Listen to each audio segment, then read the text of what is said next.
What's going on, guys? This is Tower number 9, and we're doing another Star Wars Unlimited tournament video here. So this is going to be in my previous match, I was able to defeat thorrk's Command Vader with my Cunning Sabine, but this time I'm going to end up against a Command Chewie. So Carbon here is a pretty experienced Chewbacca player, big fan of Chewie. And to tell you the truth, I was sort of worried about this because Chewie is a very strong defensive hero. And I was thinking, the defensive tech here was going to make it so that Sabine was not able to get in. Let's see how this goes. So the good news for me is that this is in the group phase, and because it's in the group phase, um, if I lose this match, I am still potentially in the tournament, assuming that I win my remaining game or my remaining match. Going 2-1, I have a chance to make it even if I lose this. But this is not a matchup that I'm super excited to see. And yeah, we're gonna see how it goes with myself on Sabine and Carbon on Chewie.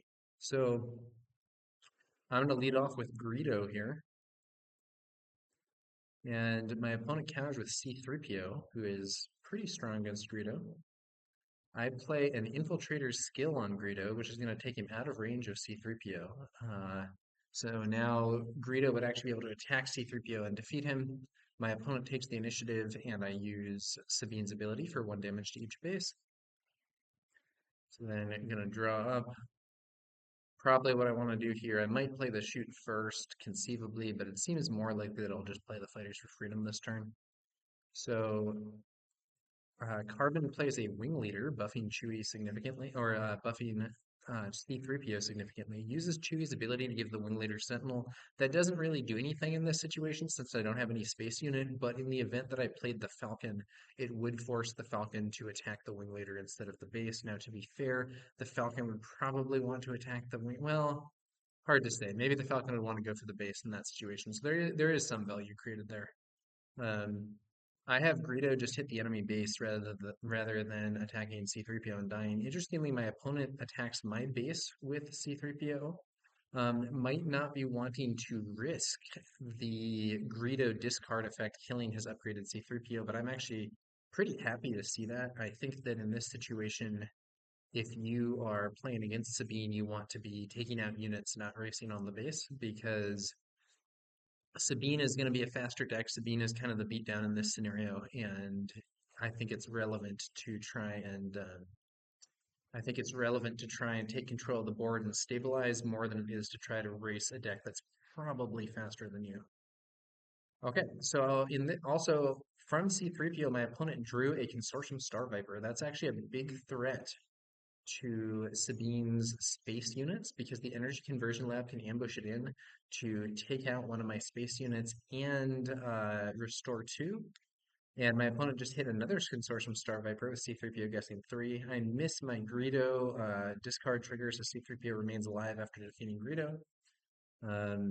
And so I resourced a Green Squadron A-Wing because I saw those Consortium Star Vipers, and I'm like, this going to the space arena is not going to work out. I gotta try and push through on the ground, which is kind of risky to do against Chewie, honestly, because once Chewbacca actually deploys, he's a big problem. But I'm trying to kind of slow roll deploying Sabine here, so I'm doing various moves. My opponent has a Kanan here, defeating my Fighters for Freedom.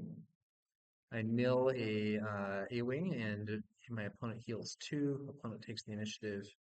I'm going to use Shoot first to allow Sabine to defeat Kanan while not taking any damage and putting a point of damage on my opponent's base. I then end up playing a Lothal Insurgent, which is going to provoke a random discard since I have played other cards.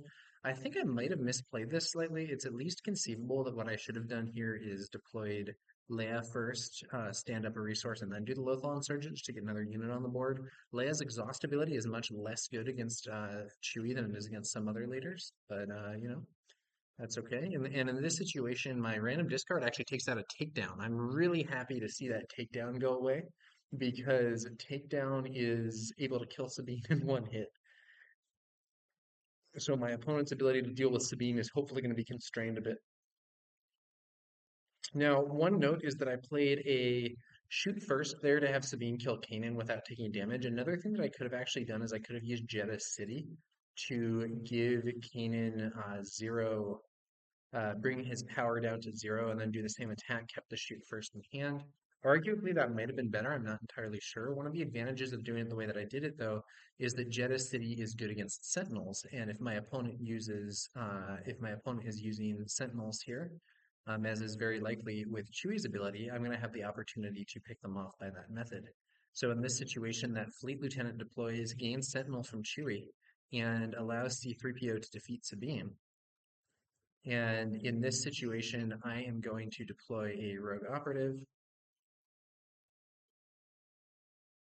I think at this point I am hoping to do the Jeddah City play, but I'm trying to slow roll it so that if my opponent has some method of exhausting my local insurgent or whatever, um, hopefully they will have spent resources such that that isn't possible and I don't end up wasting Jeddah City. That is actually another argument for using Jeddah City earlier, is that another argument for using Jeddah City earlier in the game is actually that my opponent wouldn't have had any recourse. There's, I believe, where there might have been some recourse here, but I am able to stall until my opponent takes the initiative. So then with Jeddah City in effect, my local insurgent takes out the fleet lieutenant and remains on the board. Now the enemy base is at 9 HP, has taken 9 damage. So we are counting up. So I need to do 16 more damage here, which is not looking incredible. I've done a lot less damage than I would like, and Chewie deploys next turn. So we're gonna see what we can do, but this is not looking like an amazing situation for me. One advantage is that now that the energy conversion lab has been used, I don't need to worry as much about going to space, since I'm no longer kind of living in fear of those of the ambushing Star Viper to take down my space units. So insofar as I draw space units, they're going to be more effective now than they might have been earlier. My Lothal insurgents do a solid 6 damage to the enemy base. My opponent deploys a restored arc, giving it Sentinel. I deploy Sabine the unit. My opponent takes the initiative, and then I'm going to use Sabine's ability for 1 damage to each base. 2 Starwing Scouts. This actually might be quite a favorable draw in terms of getting stuff into the space right now. I have a Waylay, which is potentially good to counter one of those Sentinels, but Chewie himself is going to enter the board, and Chewie is a Sentinel that I can't really deal with. I don't have an answer for Chewbacca, so I have Sabine attack into Chewie, which will deal 1 damage to the enemy base directly from her ability, and then 2 damage to Chewie, and she remains alive because Chewie's grid is not active at the time of this attack. That allows me to get some extra damage into the enemy base. But my Lothal insurgents here are kind of staring down a powerful Chewbacca, and I don't think they're going to be able to get through. Conceivably, there might be some kind of surprise strike play or something, but my opponent actually plays an out of aspect overwhelming barrage and wipes out my entire board. So 6 damage there and needed 5, I think. I'm going to use Sabine's ability. I'm slow rolling here. I'm trying to get my Starling Scouts onto the field after my opponent makes these attacks. I think I actually pass at this point.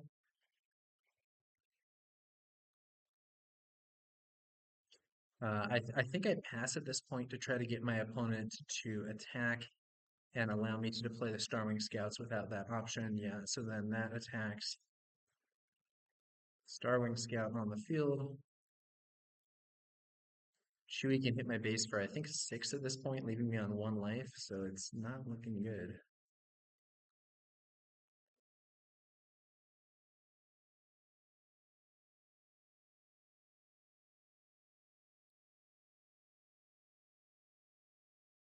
Arguably, what I should have done is just deployed the Starwing Scout instead of passing, because then if my opponent takes the trade with the Wing Leader, it ends up saving 2 damage on my base when I'm at like a critical point life-wise. I think it actually probably would have been better to do that. I can still deploy the second Starwing Scout afterwards, but didn't think of that in the moment. So Chewie hits me for, I believe, 6 damage. I take the initiative, but it's not going to be a win here because I can swing in with the Starwing Scout for 4, but that's not going to be enough damage, and my opponent can just attack my base and get the win. Um, I think I do play it out here. I tend to like playing it out just in case your opponent misplays. So I deploy a Fleet Lieutenant and have the Starwing Scout attack for 4. It doesn't get the damage bonus because it isn't a rebel, and then my opponent just attacks my base and wins. So not a great first round. Additionally, my opponent's deck has some cards that I think are very unusual as main deck cards, but are good against Sabine. So the Consortium Star Viper in main deck in particular is, I think, not good normally, but is nasty for Sabine's space presence.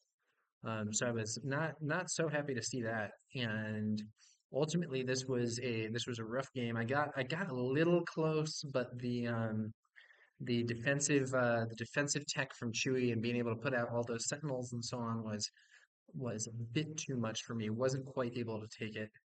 I arguably misplayed at the end with the passing instead of deploying out the Star Wings, but I don't think it would have helped because even if I had 2 more life, Chewie would still be able to attack my base and defeat it in 1 hit.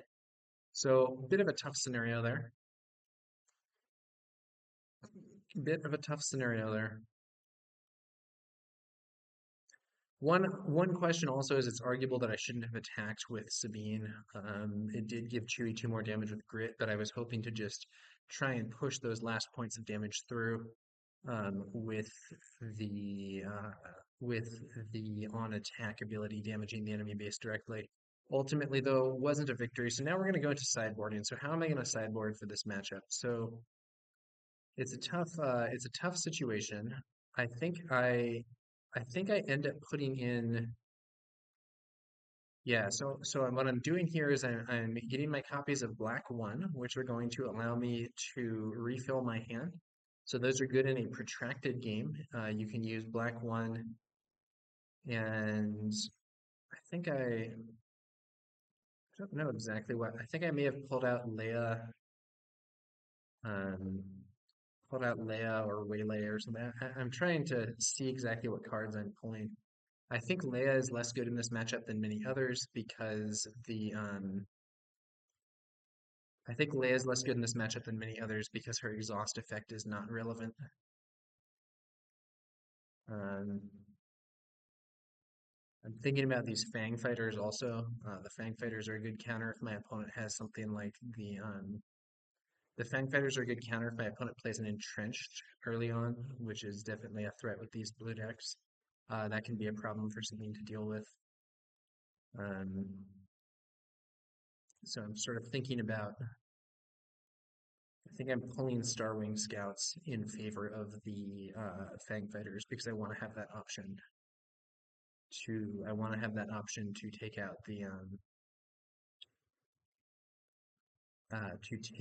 the entrenched if it does get played early on. That can be a big problem. So one upside is that I do get to go first this game since I lost the last one. First is generally the preference here for Sabine. There might be some decks that I would choose to go second against, but I don't know, and it wouldn't be this one. All right, so I have a pretty nice aggressive hand, so I could do a Green Squadron A-Wing into Wing Leader start. The problem with that is that if my opponent has one of those Consortium Star Vipers, they can easily destroy it. Um, and that would be pretty negative. I do also have a Greedo that I could play. Greedo isn't buffed by Wing Leader, so it would be a little more awkward to go with the Greedo start. I think I do end up wanting to do the A-Wing start here. I had So I play out the Green Squadron A-Wing, and my thinking here is if I can play the Wing Leader and give it +2/+2, it will then be out of range for the Star Viper ambush and will be in a much safer position as a whole. So Green Squadron A-Wing, 2 cost 1/3 with raid 2, nice aggressive unit. A little vulnerable to enemy units, but if the opponent doesn't have answers, it can really dominate the space arena. Very strong card.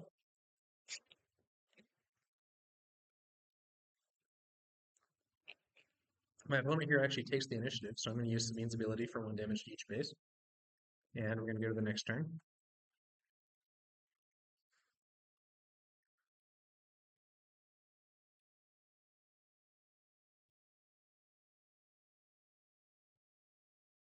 My opponent uses the energy conversion lab to indeed ambush me with a consortium Star Viper. Not what I want to see at all. It's a very strong play against this deck. I'm going to bring out Greedo, and then I'm going to bring out also the Lothal Insurgent, causing a random discard, or a draw and then random discard. So it ends up being net card neutral. I end up discarding a copy of Yoda here, which I'm actually pretty happy to discard. I don't think Yoda is that good a card. His stats are below curve. He does have nice abilities, but his stats are below curve. However, in this matchup, Yoda is quite good because I have some low HP units, so Yoda's under curve attack doesn't matter that much. And the Restore 2 that he benefits from can be really helpful. Plus, a Chewie deck can deploy Yoda as a Sentinel, which is much more of a problem than a normal deck. So Yoda, kind of an obstacle there, and happy to see it go with the Lothal Insurgent discard. I believe, and I'm going to use.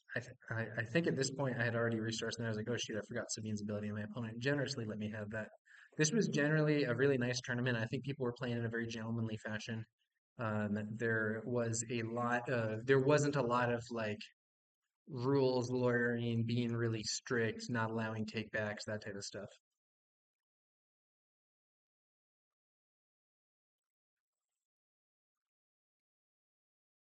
Okay.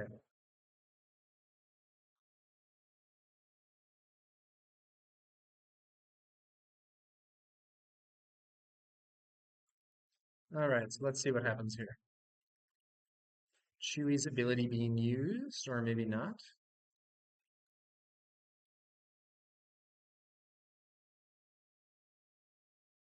Yeah, so a planetary governor was played here, naming Wing Leader. So my plan was to play this Wing Leader I have in hand, but I now can't play it because of that planetary governor. I was hoping to play Wing Leader on Sabine. I could have Greedo attack the planetary governor, but he would die, and then I would be forced to hit my top deck in order to actually get the kill myself. Interestingly, my opponent did not use Chewie's ability in this situation, did not make the planetary governor a sentinel. I'm going to use Sabine's ability for 1 damage to each base. My opponent now does use Chewie's ability to make C3PO a sentinel, guesses 3 and hits a wing leader of his own. So now I really want to take out that planetary governor. Luckily for me, I have an infiltrator skill in hand, and this is one of the situations where infiltrator skill is actually really good. So by playing Infiltrator's skill, I can give a unit +1/+1, and it gains Saboteur, which allows it to ignore Sentinel. There I think I was asking what card was drawn with C3PO.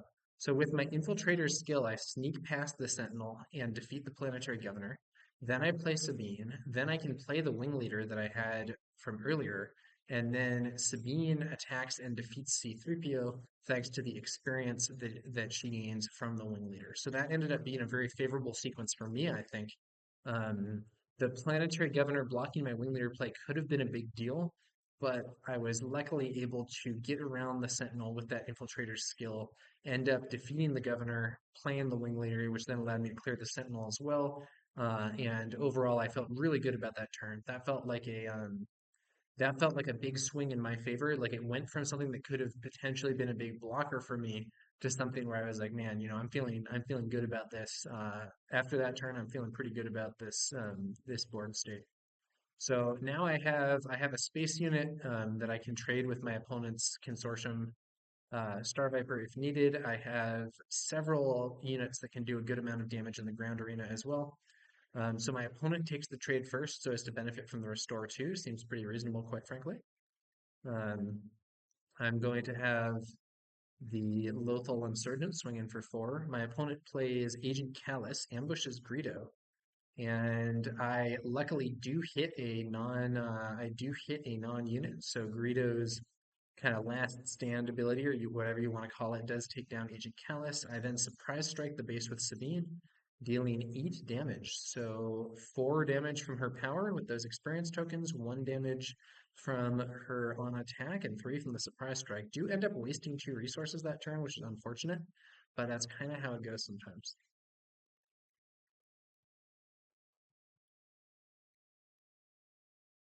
Opponent at 14 life, and I'm holding another surprise strike. This is a pretty good place to be. In fact, I could win this turn, depending on what exactly happens.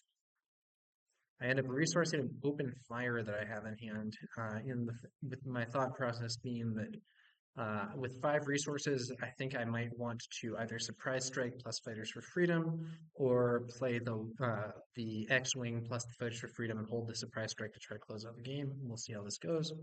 But right now, I'm feeling pretty good. Chewie still doesn't deploy for another turn unless my opponent plays a resupply, and resupply loses tempo and thus isn't great against aggro.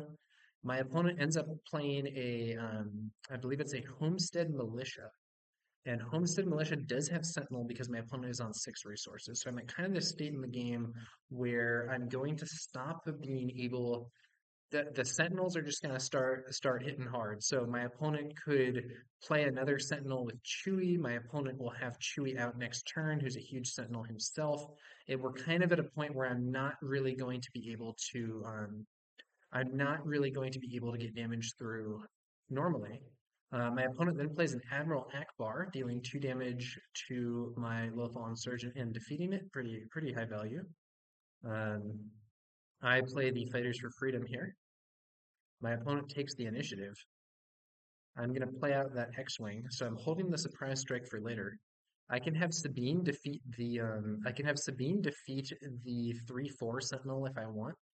And I could use Jeddah City to make it so that she does that without taking any damage, which would leave her still out of range of a potential takedown. So I do indeed use Jeddah City on that Sentinel and then defeat him with Sabine. She doesn't take any damage and she deals 1 damage to the enemy base. And I'm still holding the surprise strike, which could be very impactful in this situation. Um, I'm not going to resource here. I would rather have 2 cards in hand.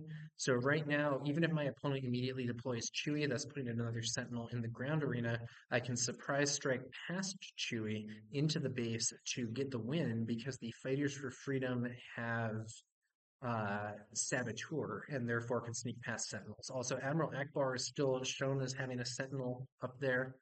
I guess I have to point the other way since this is mirrored up there. But the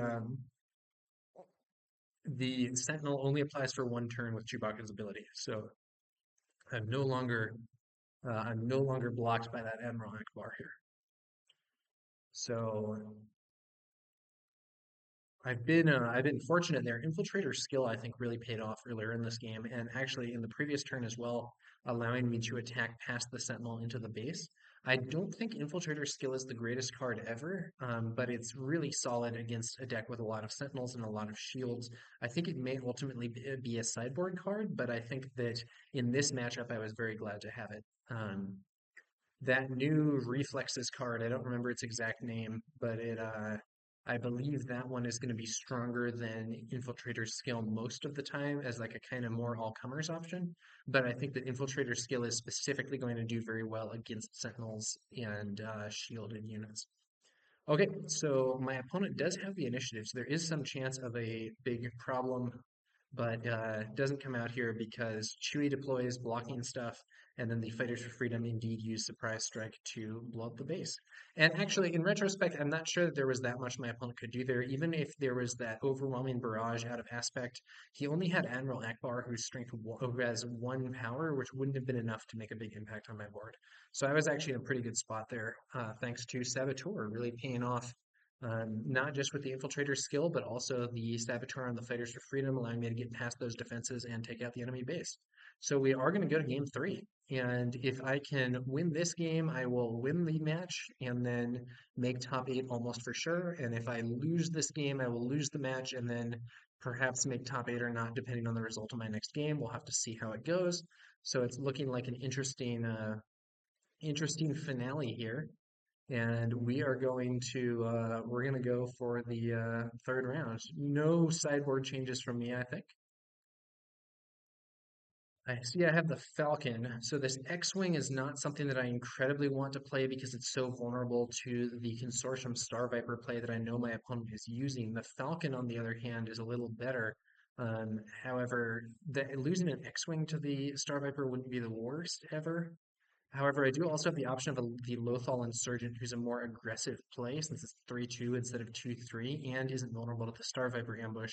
So that's indeed what I end up going for. Now, to be fair, my opponent could ambush with Yoda or something and still cause me some trouble, but I'm fine with the Lothal Insurgent. Uh, I use Sabine's ability for 1 damage to each base. And so this turn, I'm probably going to go for the Falcon, plus the Lothal Insurgent swinging into the enemy base for 3, if I can do that, plus perhaps using Sabine's ability again. My opponent has a good chance to at least restore 1 with the restored arc. We see a wing leader buffing that arc. At this point, I start to I start to not be super happy because I think I had a waylay that I resourced, and it would be very handy here against that buffed arc. The wing leader is also a sentinel, which I don't love.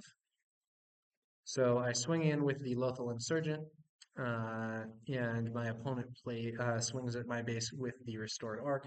I use Sabine's ability. Opponent takes the initiative, and I am going to deploy the Falcon and use it to take down the wing leader. And if my opponent is going to swing into the Falcon, that will, that's something that they can certainly do, but it will at the very least save me a chunk of damage on my base. I do have some Fang fighters here. So one option, it's kind of a silly option, but one thing I could actually do is use the Fang fighters to remove the experience counters from the restored arc. If I could somehow play both of those and remove both experience after it attacks and defeats the Falcon, then it would actually just be defeated without me having to fight it. But the odds of being able to play both of the Fang fighters is pretty low. It's 6 resources, so I wouldn't even be able to do it until 2 turns from now. I actually end up letting the Falcon go back to my hand, so that it can't just immediately be killed, which I'm not sure that's correct, honestly. Um, it has the advantage of allowing me to keep the Falcon, but there's just a lot of damage my opponent can push to the base in this situation. So right now my opponent's actually winning the race, which is not something that I like to see. Um, and then we see what is that? It's a system patrol craft. So now there's a space sentinel as well. And this game feels like it's slipping away from me here. I gotta change something up to try to get the advantage. And so I have 4 resources. So I do get to deploy Sabine this turn and hit the enemy base for like 3 or something. That's not terrible. I have an open fire, which I can use to defeat the system patrol craft efficiently. I have a shoot first, so I could have the Falcon deploy and shoot first to take out the system patrol craft instead. I have Sabine deploy and attack the enemy base. And I think I end up just going for the open fire here. So yeah, open fire comes out and defeats the system patrol craft. That's one of the downsides of the system patrol craft. It's 3-cost 3/4 sentinel, which isn't or it's a 4-cost 3/4 sentinel, which would be a very bad stat line in the ground arena. In space, it's actually not that bad, but cards that can be removal for both space and ground, like open fire, are actually a big problem. So like in that situation, my opponent paid 4 resources for the system patrol craft, and I took it out with a 3-resource open fire, which is a negative exchange.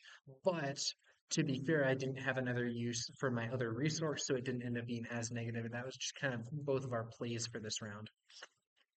I'm hoping to draw a waylay or something. My opponent has an immediate takedown there for Sabine, so Sabine not getting a ton of value this game.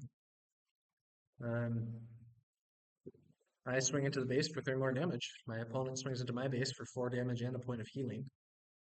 I am losing this race, which is not where you want to be.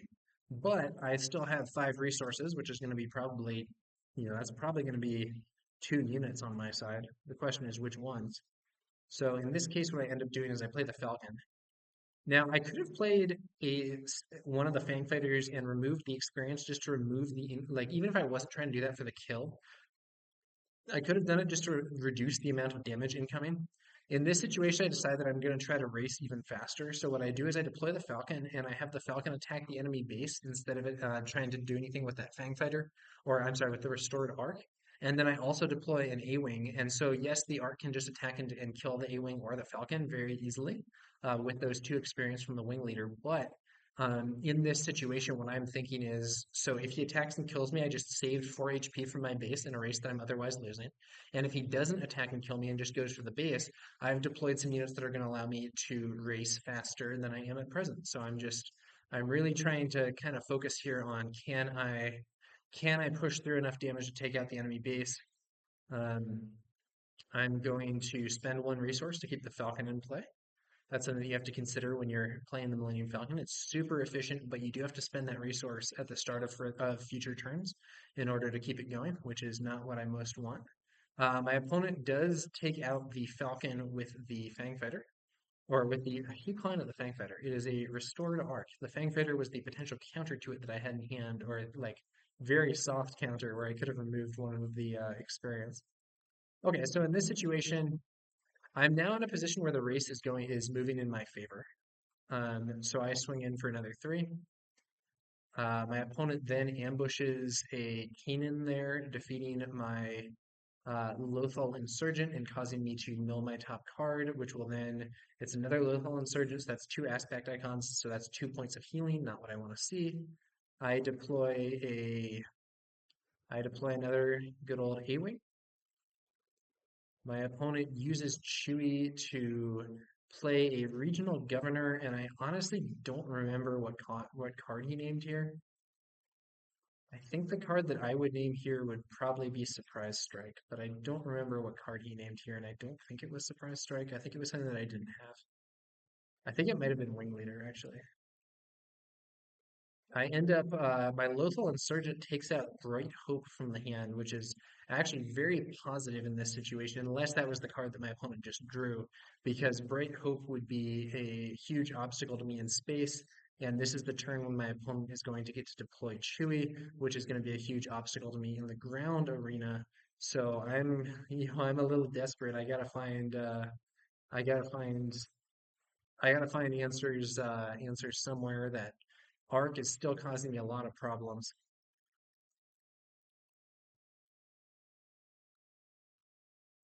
All right. And my opponent has the initiative. And we could see that barrage this turn also. So really a lot of things could go wrong. I don't know how many copies of the out of aspect barrage my opponent is running. Actually, it might have even been cited out because it's a slow card, which is not the best against Sabine, even though I did get a good amount of value in that first game. Normal barrage is like pretty reasonable against Sabine. It's like kind of slow. Out of aspect barrage at 7 is a little late. Although in this situation it would be quite good. And it's important to note like how useful my opponent's restore has been. We've seen a lot of hit points healed through that restored arc and the attack. So Kanan's healed 2, and I think the arc must have healed quite a bit. Like I don't know exactly how much it would be, but I think it could easily have been, I think that was played on the first turn, and so probably has attacked 4 times, healed 4 more life. So if at -6 life, this would be like I probably have lethal this turn as it stands. That's not at all where we're at. The arc continues trying to remove my board rather than pushing for damage to the face. Uh, so in this situation, I know that Chewie is going to be able to deploy and prevent my ground units from getting in, so I need to attack with the ground force first. And I actually attack with the Insurgent instead of Greedo there. I was going to attack with Greedo, but attacking with the Insurgent is a little better because if my opponent attacks to kill Greedo, there's the chance of me getting value from the top deck. My opponent here deploys Chewie. So now Greedo is not going to be super value. I attack into the enemy base for 3. Now I could potentially get some value here by having Greedo attack into an enemy unit to try and kill Kanan with my random discard.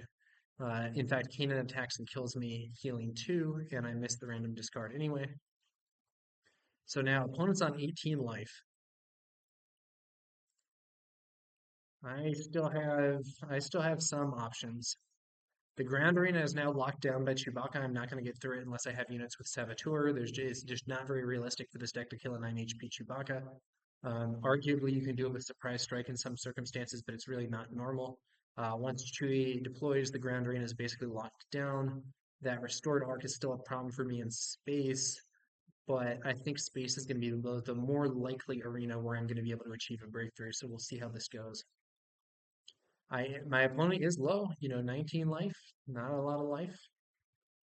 Uh, I used Sabine's ability there for 1 damage to each base. This is actually a critical breakpoint because at 19, I could surprise strike with the A-Wing and destroy the enemy base.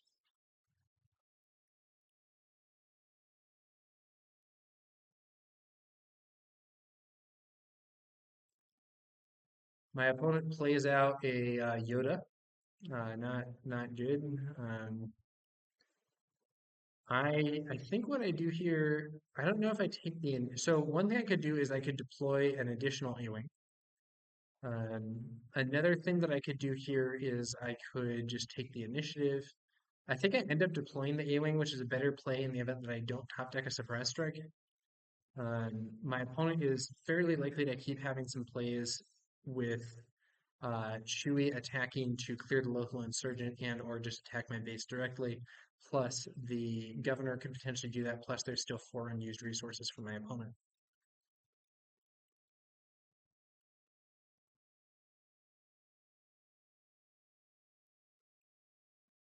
One note is that if my opponent gets to attack with the restored arc before, if I draw a surprise strike, but my opponent has the initiative and attacks and kills one of the A-wings, restoring one, I would then not actually be able to win with a single attack from the other A-wing, although I could then win with Sabine's ability, but then the other restore two from Yoda might prevent me from doing that, depending on exactly what happens. So, bit of an interesting situation here.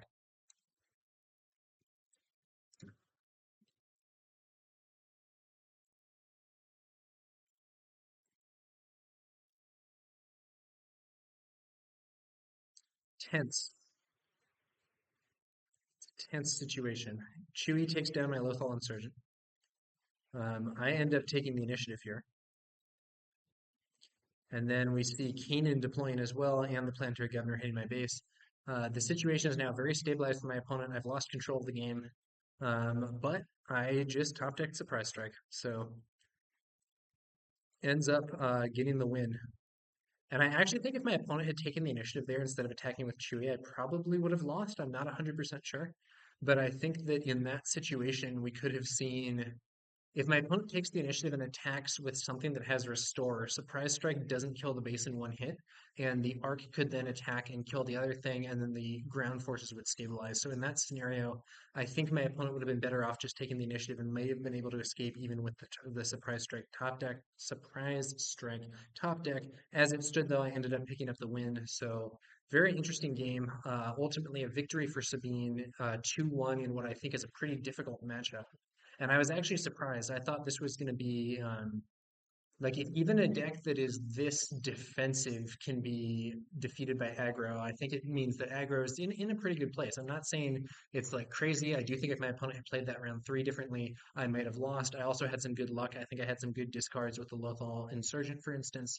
But yeah, overall an interesting set. And yeah, that's going to do it for this one. I'll have a link to my previous tournament match against Thorrk Vader in the description below. Thanks to you guys for watching. We'll be back later with some more Star Wars Unlimited content. I will catch you guys later.